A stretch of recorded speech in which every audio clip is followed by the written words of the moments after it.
It's the end of the world and I feel fine. Actually, no, I feel bored, and that's why we're doing a video on Saturday. How you doing, my friends? Welcome to the Jovenshire channel, where we cover all things superheroes, video games, comic books, TV shows, all things geeky here in one place. And a long time ago, in a land far, far away, I actually did a different series on this channel called Bad Motivators with my very good friend Leo Camacho. Now, because we're in quarantine land, I'm not in the studio, I don't have Leo here, but, you know, I miss talking about movie, video game, and just geek news. So, you know, maybe we'll bring back Bad Motivators. Yeah, what if we did Bad Motivators here as a show on Saturdays where we cover all the geeky news from the week that you need to know about? Maybe we could even have Leo do and film some like insert shots or something. That'd be really cool. Or have like other reporters on the ground filming in little segments. That could be a lot of fun. I'm gonna have to talk to Leo about that. See if I can get his blessing to continue doing this as Bad Motivators, because that is a title that we came up together. But speaking of which, why don't we just go the distance here? Why don't we run that big, beautiful Bad Motivators intro?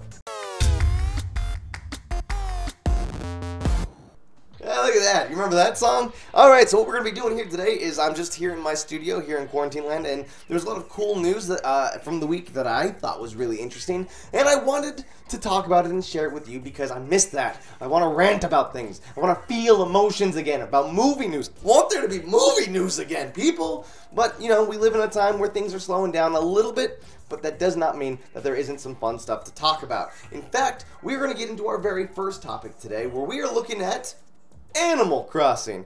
Now, yes, this is a game that actually came out right before the whole safer at home thing really cracked down. Back when GameStop thought they were an essential business. That's right. They kept their doors open. But that's not hate on them, because they kept their doors open so people could get their physical copies of Animal Crossing and Doom Eternal, and thank the gods that they did. Because of them doing that, in that first week, Animal Crossing sold 1.8 million physical copies. And I want to stress the fact here that I'm not talking about downloads or total sales, physical copies. Now, that is better than what Super Smash Bros. On the Switch did, and better than the Pokemon games did on the Switch. Why is this game so popular? All you really do is, you know, go outside, enjoy some sun, relax, don't feel stressed, make some friends. You know, what life was like before this giant shutdown. I miss that time. I miss it so much. And while everyone's been playing Animal Crossing, I too have dabbled some time in my own little island. But I've also jumped back into Stardew Valley. That's right, people. If you like Animal Crossing, give Stardew Valley a chance. It's on the Switch also, it's a lot of fun. That's my recommendation. Now, let's move on to the next topic. Next up, we've got a new live-action Star Wars show slated to happen on Disney+. And I'm going to be real honest with you.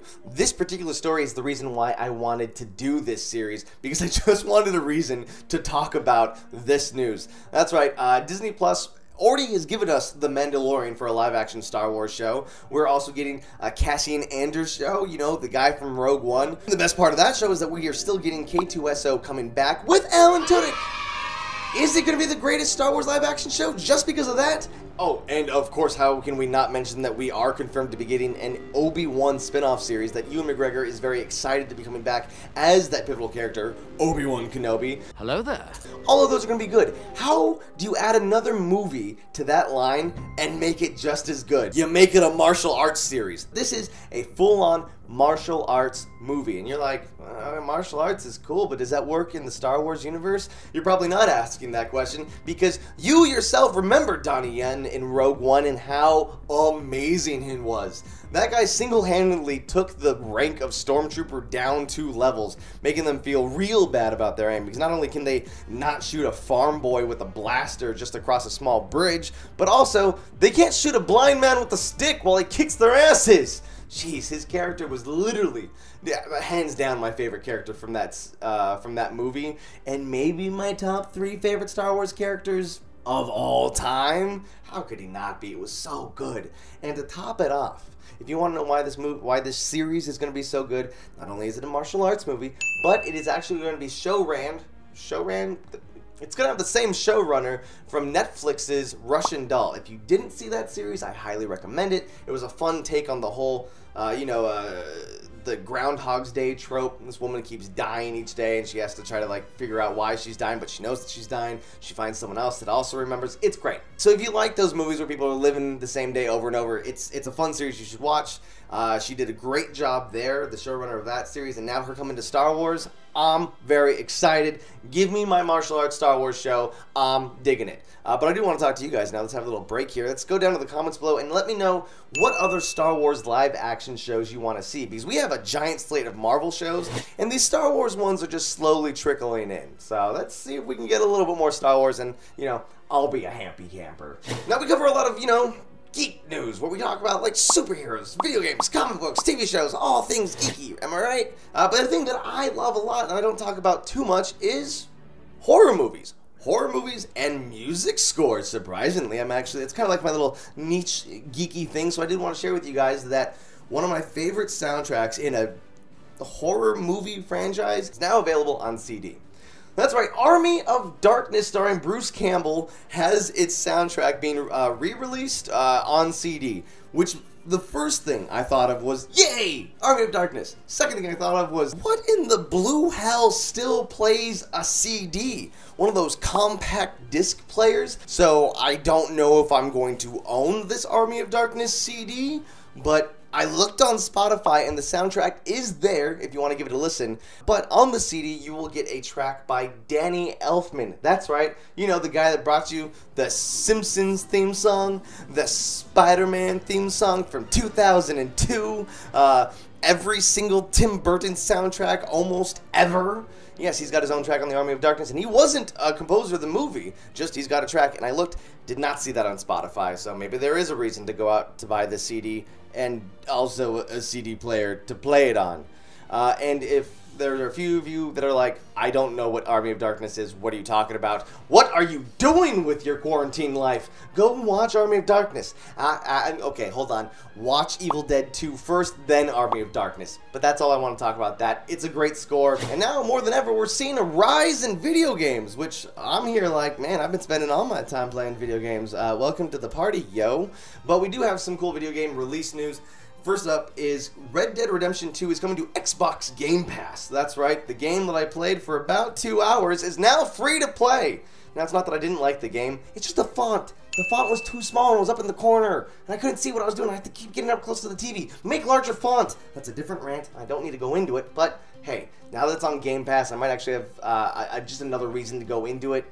Actually, no, that's not true. I own the game. But hey, if you don't own the game and you have Xbox Game Pass, I highly recommend Xbox Game Pass. I think it's great.